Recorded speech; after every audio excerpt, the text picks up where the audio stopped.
जय हिंद दोस्तों, आप सभी का स्वागत है आपके अपने YouTube चैनल दबंग क्लासेस पर।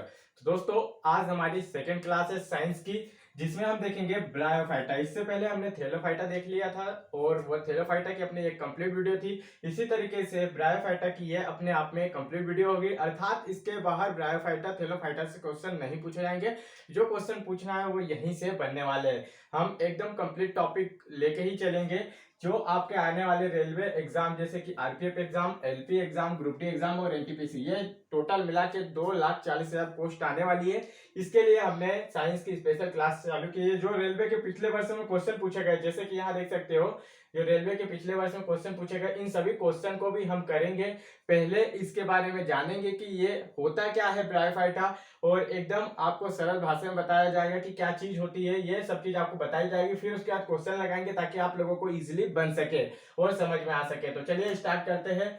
हमने इससे पहले देखे पादप जगत में, पहले तो आपको ये चित्र अच्छे से याद करना है। ये चित्र यदि आप लोगों को याद हो गया तो डेफिनेटली आप एक भी क्वेश्चन पादप जगत से नहीं छोड़ के आएंगे। देखिए, पादप जगत में क्या होता है, दो प्रकार के पौधे आते हैं। एक तो अपुष्पोद्भिद होता है, जिसमें ना तो फूल होता है ना ही पत्ती होती है, ठीक है। ना ही फूल, ना ही पत्ती, ना ही तना, ना ही बीज होता है। ओनली आपको याद रखना है कि इसके अंदर क्या नहीं होता है, फूल नहीं होता है और बीज नहीं होता है, यही पूछा जाता है, ठीक है। और इसके अलावा देखिए, पुष्पोद्भिद में ये दोनों चीज होती है, फूल भी होता है, बीज भी होता है। इसके बाद देखिए, इसको तीन भागों में बांटा गया है, थैलोफाइटा, ब्रायोफाइटा और टेरिडोफाइटा।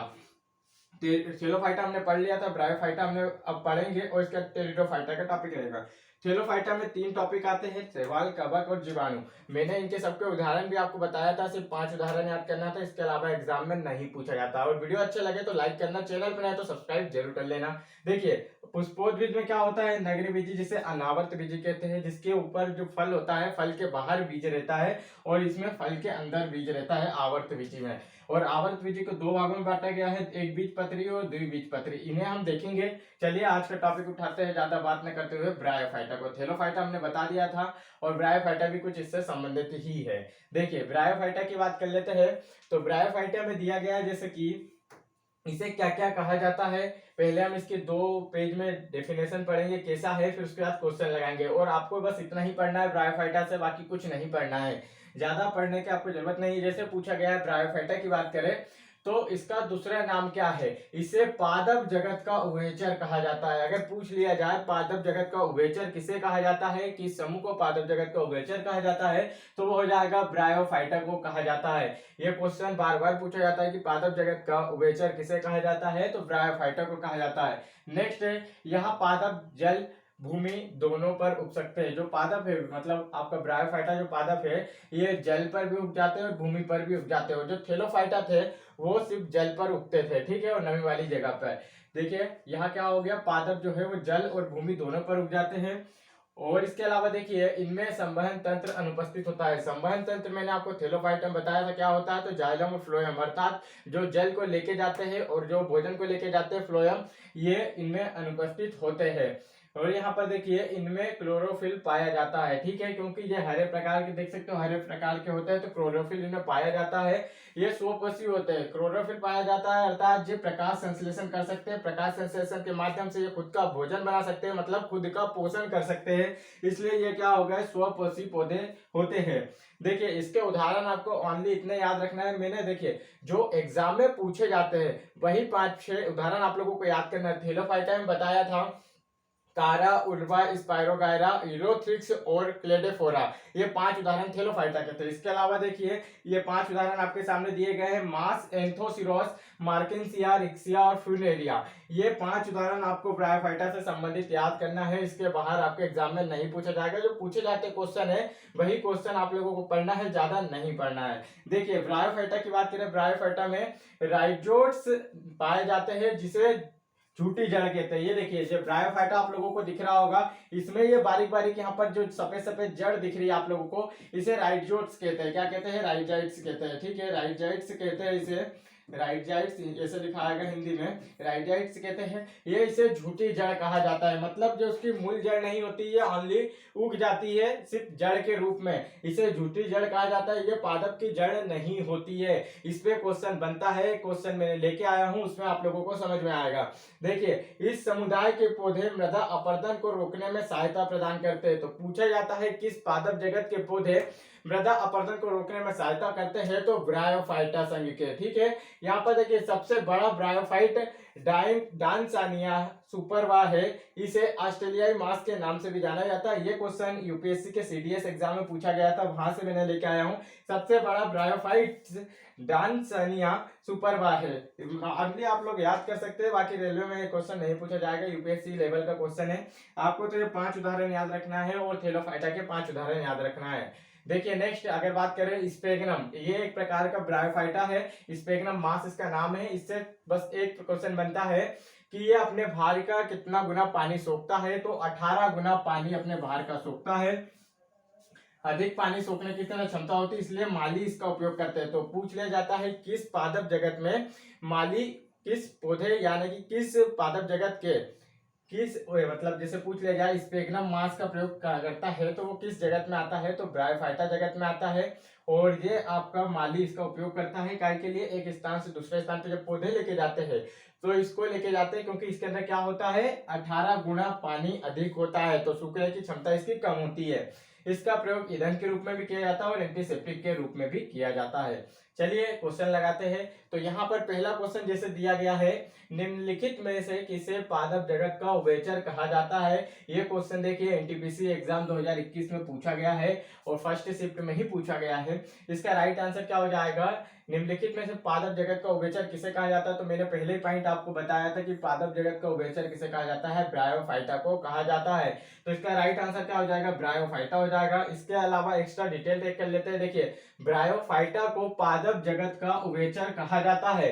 इसके देखिए बाद में ब्रायोफाइटा गैर संवहनी पौधे होते हैं, सभी को पता है गैर संवहनी पौधे होते हैं, क्योंकि इसके अंदर जाइलम और फ्लोएम उतक नहीं पाए जाते हैं।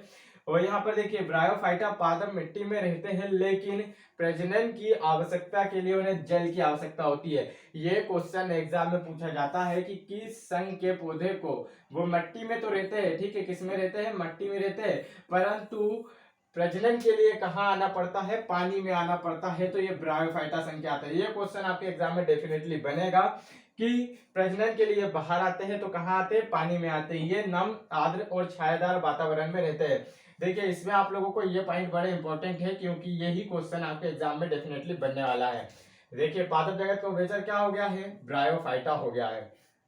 नेक्स्ट, जिन पौधों में संवहन तंत्र नहीं होता है उन्हें खालिस्तान के तौर पर जाना जाता है। देखिए आप लोग पहले तो मैं आपको बताता हूँ दो चीज। ये यहाँ पर हम गए, ये पादप जगत, इसमें भी संवहन तंत्र नहीं होता, थैलोफाइटा में भी और ब्रायोफाइटा, ये दोनों में संवहन तंत्र नहीं होता है, परंतु इसमें पाया जाता है। तो आप उस पौधे में थैलोफाइटा में नहीं पाया जाता, ब्रायोफाइटा में नहीं पाया जाता, परंतु टेरिडोफाइटा में पाया जाता है। तो इतना ध्यान रखना है, शुरू के दो में नहीं पाया जाता, इसलिए बोल रहा हूँ। चित्र यदि आप लोगों को याद हो जाएगा तो आप डेफिनेटली कर सकते हैं। पहले दूसरे जगत में नहीं पाया जाता है, तीसरे में पाया जाता है। चलिए यहाँ पर देखिए क्या पूछा गया, सेकंड क्वेश्चन, जिन पौधों में संवहन तंत्र नहीं होता है उन्हें खालिस्तान के तौर पर जाना जाता है, तो ब्रायोफाइटा के तौर पर जाना जाता है। नेक्स्ट यहाँ पर देखिए ब्रायोफाइटा समूह भ्रूण बनाने वाले पौधों का सबसे साधारण व आग समूह है। ब्रायोफाइटा समूह के पौधों में संवहन ऊतक नहीं होता है, यह आप लोगों को याद रखना है। चलिए तीसरे नंबर के क्वेश्चन पे चलते हैं, जल्दी से आप आंसर करने की सोचिए। जो मैंने अभी आपको 5 जो उदाहरण बताया था वहीं से आप लोगों को इसका आंसर करना है। ब्रायोफाइटा निम्नलिखित में से किस वनस्पति से संबंधित है। तो देखिए टेरिडोफाइटा, क्लेडोफोरा, देवदार, मार्केंसिया और इसके अलावा जल तिप्तिया, इनमें से आप लोगों को बताना है कि ब्रायोफाइटा का उदाहरण कौन सा है। तो जल्दी से कमेंट करके बताएं कि क्या हो सकता है। देखिए इसका राइट आंसर क्या होगा, मार्केंसिया होगा। मैंने अभी आपको 5 उदाहरण बताया था, जिसे आप फिर से ले लेते हैं। देखिए एक तो मास, स्पेगनम मास जिसे कहा जाता है, एंथोसिरोस, मार्केंसिया, रिक्सिया, ये आप लोगों को याद रखना है। ये सब किसके अंतर्गत आते हैं, ब्रायोफाइटा समूह के अंतर्गत आते हैं। तो यही 5 उदाहरण मैं आपको बार बार रटवाऊंगा ताकि आप लोगों से क्वेश्चन नहीं छूट पाए। नेक्स्ट यहाँ पर देखिए पूछा गया, निम्नलिखित में से कौन सा पौधा थैलोफाइटा नहीं है। तो थैलोफाइटा के 5 उदाहरण मैंने आपको बताया था एक तो कारा, उल्वा, इलोथिक्स, उसके अलावा स्पाइरोगायरा और यहाँ पर आपके सामने क्लेडोफोरा था। ठीक है, 5 उदाहरण थे। अब देखिए इलोथ्रिक्स जो कि क्या हो गया आपका थेलोफाइटा समूह, कारा थेलोफाइटा समूह, उल्वा थेलोफाइटा समूह। इसके अलावा हमारे पास क्या बचा है, स्पाइरोगायरा बचा है। और यहाँ पर अगर बात करें सी नंबर का, तो देखिए ये राइट आंसर हो जाएगा। ये किसके अंतर्गत आता है, ब्रायोफाइटा के अंतर्गत आता है। मार्केंसिया, रिक्सिया, फ्यूनेरिया, ये सब किसके अंतर्गत आते हैं, ब्रायोफाइटा के अंतर्गत आते हैं। ये देखिए यहाँ पर थेलोफाइटा के अंतर्गत कवक, शैवाल, लाइकेन आते हैं। इसमें यूरोथ्रिक्स, कारा, स्पाइरोगायरा, क्लेडोफोरा और उर्वा, ये थेलोफाइटा के 5 उदाहरण हैं। इन्हें आपको वोट डालना है, इससे बाहर आपके एग्जाम में नहीं पूछा जाएगा। और फ्यूनेरिया ब्रायोफाइटा वर्ग का एक उदाहरण है। ठीक है, नेक्स्ट देखिए, निम्नलिखित में से कौन सा पौधा एक ब्रायोफाइटस नहीं है। तो ये भी सभी क्वेश्चन मैं आपके एग्जाम में पूछे गए रेलवे में लेके आ रहा हूँ। निम्नलिखित में से कौन सा पौधा एक ब्रायोफाइटस नहीं है, तो आपको बताना है कौन सा नहीं है। तो देखिए ब्रायोफाइटा में मार्केंसिया भी आता है, रिक्सिया भी आता है, फ्यूनेरिया भी आता है, परंतु कारा किसका उदाहरण है, थेलोफाइटा संघ का उदाहरण है। तो कारा इसका क्या आ जाएगा, राइट आंसर हो जाएगा। नेक्स्ट यहाँ पर देखिए, नेक्स्ट क्वेश्चन पूछा गया है, निम्नलिखित में से कौन सा राइजाइट्स के बारे में गलत है। राइजाइट्स जो मैंने आपको बताया कि राइजाइट्स क्या होती है, ये जो आपका ब्रायोफाइटा इस प्रकार से पौधा निकला हुआ रहता है, इसके अंदर क्या होता है, ये आपका ब्रायोफाइटा पौधा है। इसमें पतली पतली यहाँ पर जड़ होना आती है, क्या आती है, पतली पतली जड़ आती है। तो इसे ही झूठी जड़ कहा जाता है। ये ब्रायोफाइटा की असली जड़ नहीं होती है, इसे ही झूठी जड़ यानी कि राइजाइट्स कहा जाता है। ये नीचे की ओर बढ़ती है। ठीक है, ये झाड़ में नीचे की ओर बढ़ती है, इतना ध्यान रखना। राइजाइट्स देखिए इसमें बोला गया इसकी संरचना और कार्य संबंध पादप के मूल रोम के समान होती है क्या, तो आपको बताना है। देखिए यहाँ पर होती है क्या, नहीं। ठीक है, और इसके अलावा देखिए ब्रायोफाइटा निचली बाहरी त्वचा की कोशिकाओं से बढ़ने से उभार होता है क्या, तो बिल्कुल सही, नीचे की ओर बढ़ती है। ये दोनों सही हो गए हैं। इनमें पूर्ण विकसित तना, जड़ और पत्तियां होते हैं क्या, तो नहीं होते। इनमें क्या ब्रायोफाइटा क्या होता है, एकदम थेलोफाइटा के जैसे होता है। इनमें ना तो कुछ होता है, इनमें भी पत्ती ऐसी अंदर ही होती है थैले के अंदर, जड़ भी अंदर ही होती है और तना भी इसके अंदर ही होता है। ये तीनों चीज क्या होता है, थैले के अंदर ही होता है। तो थेलोफाइटा और ब्रायोफाइटा दोनों एक ही समान होते हैं, परंतु इनके उदाहरण अलग होते हैं, इसलिए आप लोगों को याद करना है। तो इनमें ना तो पूर्ण विकसित तना होता है, ना ही जड़ होती है, ना ही पत्तियां होती है। चलिए नेक्स्ट देखते हैं। नेक्स्ट क्वेश्चन पूछा गया है, ब्रायोफाइटा की निचली बाहरी त्वचा एपिडर्मल कोशिकाओं से बढ़ने वाले उभार को क्या कहा जाता है। तो मैंने अभी आप लोगों को बताया कि ये पौधा हो गया, जो आपके पौधे ऊपर होते हैं ब्रायोफाइटा, उसमें जो निचली ये जड़ निकल रही है उसे क्या कहा जाता है, राइजाइट्स कहा जाता है। ये झूठी जड़ को क्या कहा जाता है, राइजाइट्स कहा जाता है। ये नीचे की ओर बढ़ती है। ठीक है, चट्टानों पर या रेतीले स्थान पर आपने देखा होगा, जैसे वो रेत, कभी नदी किनारे गए होंगे, रेत में आपने जब उखाड़ते हैं झाड़ को तो एकदम बारीक बारीक क्या होती है, एकदम सफेद सफेद रेसे रेसे रहते हैं ना, तो वही राइजाइट्स कहलाते हैं।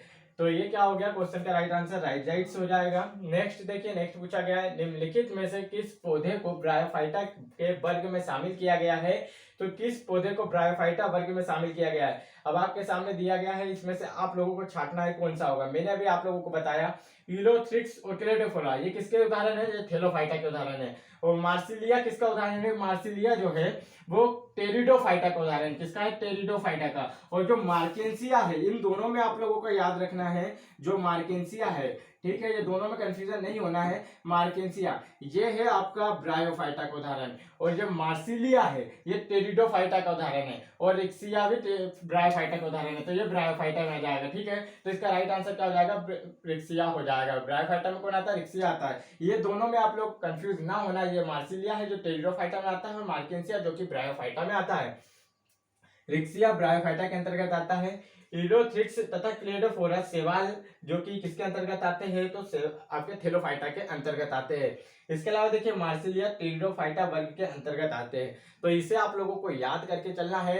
ये क्वेश्चन को आप, मैंने कहा हूं कि एक कॉपी ले लीजिएगा और उस पर आप लोग लिखते चलिएगा, ताकि आप लोगों को एक एक टॉपिक कंप्लीट होते चले। रेलवे एग्जाम से पहले आपका पूरा साइंस कवर हो जाएगा, और क्वेश्चन यहीं से पूछे जाएंगे। जो वीडियो में आपको बता रहा हूँ, इससे बाहर एक भी साइंस का क्वेश्चन नहीं जाएगा।